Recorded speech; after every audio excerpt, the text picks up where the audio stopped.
I was in the Philippine Naval Reserve Officers Training Corps. I was training for Naval Special Operations Group's basics. Basically, how this works is we're dropped off from a boat, swim to the island, follow the instructions we're left with on the island to find something, like treasure hunting, which is usually just a flag, or sometimes they troll us and make it a pack of cigarettes to sort of tempt us to open it, you know. And our job would be to survive together, a 9-man squad, and at the same time, make sure that nobody infiltrates the island and steal whatever the treasure is. This whole thing goes on for about 2 weeks. So, we're dropped off from the boat with a small survival kit, a waterproof bag with a small pack of biscuits, 250 mils of water and 2 sticks of cigarettes. We have to make our own fire to light it anyway, so thanks guys. I was on night watch for the eastern side of the island, just silently staring into the sea where I can't see shit anyway, when I suddenly hear some water splashing with some whispers.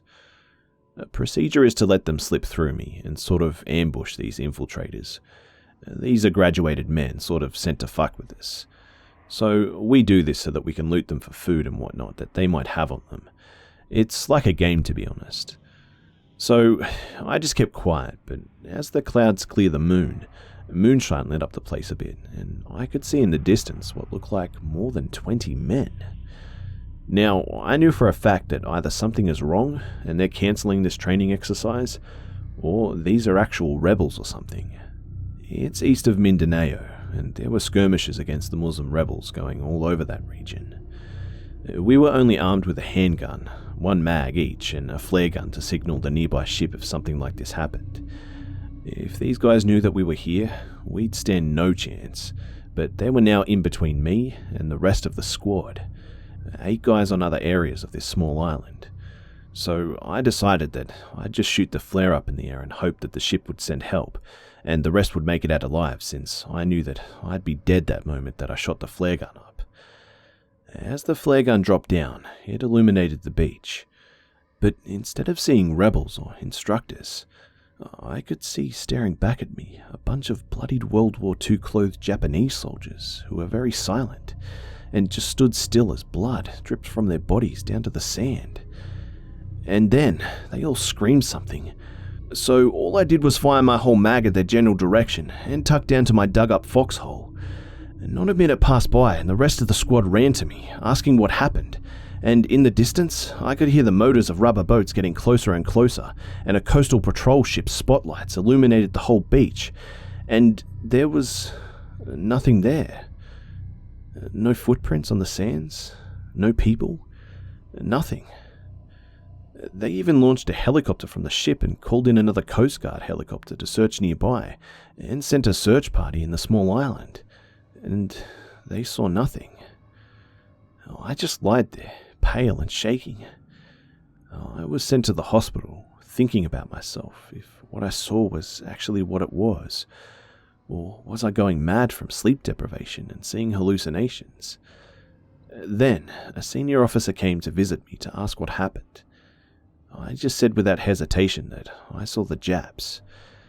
He nodded and cleared my records and sent me back to my squad 2 days later. Apparently, when the Americans returned to the Philippines during World War II to drive away the Japanese, the Japs went on suicide charges, but some Japanese scattered around looking for hiding places in hopes to survive and wait for reinforcements from their mainland. And there's a certain group of Japs who stole a local boat and ended up on that island, and as they landed, they were gunned down by the American Navy, and their bodies were buried on that island. Even today, from time to time, people find Japanese leftovers in the mountains and caves there. The country is majority Catholic, superstitious Roman Catholics, and it's already accepted that spirits do exist there, so I wasn't looked down on by others. But we never talked about it ever again.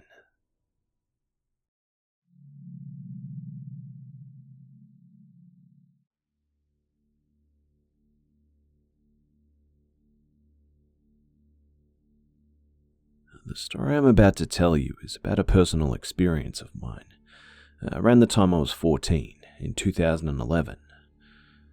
I'm from a small town in northern Quebec, and at the time of these incidents, I was still living The population of this town was about 1,800 people, and to give you some insight, it's very tightly knit, and everyone knows each other, and that gives the town some kind of comfort. Kids are allowed to play outside and go to the park in the town without any parental supervision. This is because everyone knows each other, and as I said, the community is very tightly knit, so there isn't a lot of anxiety of people here. The incidences first began in early March of 2011. My parents had gone grocery shopping, and the nearest grocery store was about an hour and a half from my town. On top of this, we were experiencing a hell of a snowstorm, and they had taken my little brother with them. His name's Eagle. At this time, he was about 7. I was home alone all evening, which is nothing out of the ordinary, because I was used to staying alone. And if anything, my best friend lives across the street, and a good family friend next door, who would check on me occasionally when my parents weren't home to make sure everything was good. I was alone at 11 p.m, waiting for my parents to arrive, and I had looked outside the large front window of my house, which faces the street, and I saw a person standing at the driveway entrance to my house, staring at my front door, completely dressed in black, and I couldn't make out if it was a man or a woman. And I couldn't see the face, even though they were facing my house directly. I dropped to the floor in shock because my front door was not locked, and I didn't want this person to know I was alone. I stayed there for a few moments and got up and looked out my window, and this person was gone. When my mum arrived, I told her about my weird experience, but she told me that it was probably just one of my dad's friends checking if we were home. But I was pretty shaken still.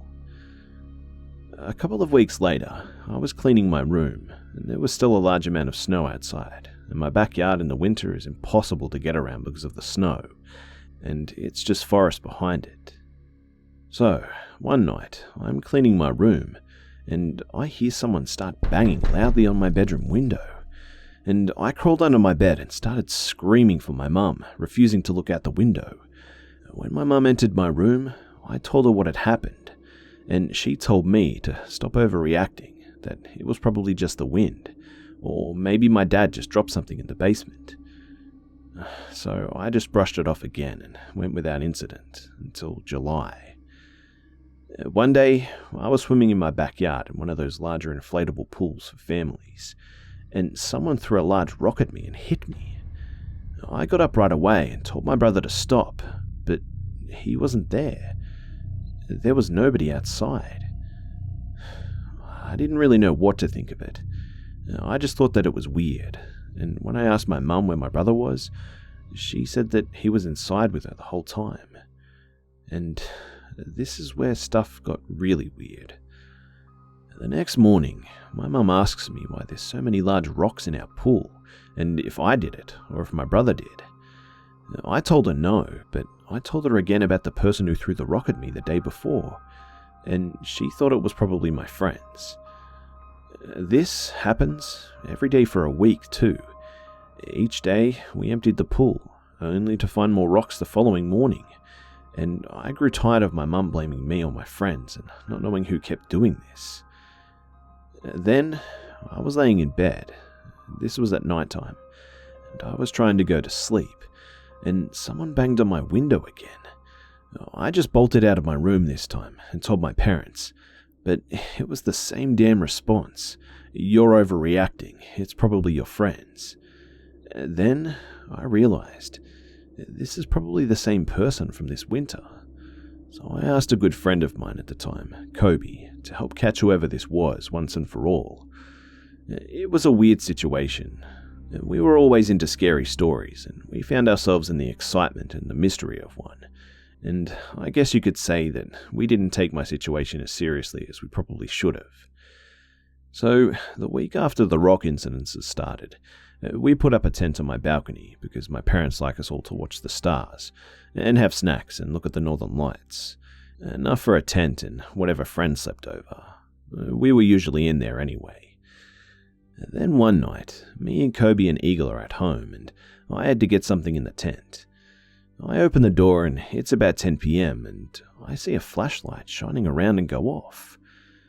I tell Kobe that someone's there, and we should take our shot at catching them, He grabs his bat and goes and checks it out, but there's no one there. Me and Eagle, we move on to the balcony and we hear grass moving, and it's getting fast. Then this person shines their flashlight on me, and I see that it's the person from March, who was dressed in all black. Me and Eagle, we run into the house, and this person chases us, but I get to the door and lock it just in time, and Kobe runs down the street. We told our parents again, but obviously they didn't believe us. So at this point, we're even more curious, but unsure as what to do. So we get ourselves some snacks and stayed out in the tent until like 3 a.m. or 4 a.m. in the morning for about 5 days, determined to catch this person and find out who they were. Each long-waited night, no one came. I figured it was done, and whoever it was felt like it was a close call and had given up. On the 6th day, my dad bursts into my room and starts yelling, "What did I do with the tent?" And I have no idea what he's talking about. We go outside and the tent is completely gone from the balcony. Nowhere in sight. Not in the crawl space under my balcony, not in the backyard, not in the street, nowhere. The only thing left was our mattress on the balcony. Someone took out the mattress and took the tent that we were hiding in for the past 5 days, without us even noticing. Well, I would always walk to my grandma's and my best friend's house. They lived across town. And one day, I was hanging out at my grandma's, and she told me that she had seen a person in all black standing in her backyard in the early morning hours, around 5 a.m. At my best friend's house, we were sitting in the basement watching movies in the dark, and we saw someone peek into the basement window. There were so many weird little things that happened like this. Kobe even said that he had seen someone following him home, but couldn't see them because of the dark. And my other friend, the one who saw the person peeking in the basement with me, had said that her parents were complaining about someone messing with their boat things in their backyard, and we even found her screen window to the basement broken. But then, all of a sudden, everything just stopped, like out of the blue. The rest of the year went by eventlessly too, and the Stalker was just a weird memory that my parents disregarded from their 14-year-old daughter for some time. I guess the situation was just too absurd for everyone. And to be honest, I thought that it really was the end. But one December night, I spent the day out and I left the door unlocked because I lost my set of house keys and my family went out of town for the weekend. I walked into my house and turned on the lights and went to the washroom, and my 2 dogs were sitting beside the stairs. And then I heard what sounded like movement in my basement and a cough from a man. And my dogs, they went ballistic and just started barking and looking down at the basement. My uncle came to check it out after I called him, and there was nothing again. And it's just a big storage place in our basement, and 2 rooms have no lights, and there's no windows down there. At around 2 a.m. that morning, after feeling really uncomfortable in my house and having my dogs refuse to leave the entrance to the basement staircase, I started hearing movement again, and breathing coming from there, and sounds of someone walking up the steps. And my dogs, they started growling, and then they began to bark again. Well, this time, I just ran outside with my phone and shoes, and I just ran all the way to my grandmother's and stayed there that night. Although, the next day, we found a set of footprints leaving from the back door. I'm not sure if it was the same person, but I've never had any experiences like that since. I moved towns not long after that, and we never found out who it was, if it was a man or a woman, or if I even knew the person. It still haunts me to this day and makes me anxious about being alone at my new home now.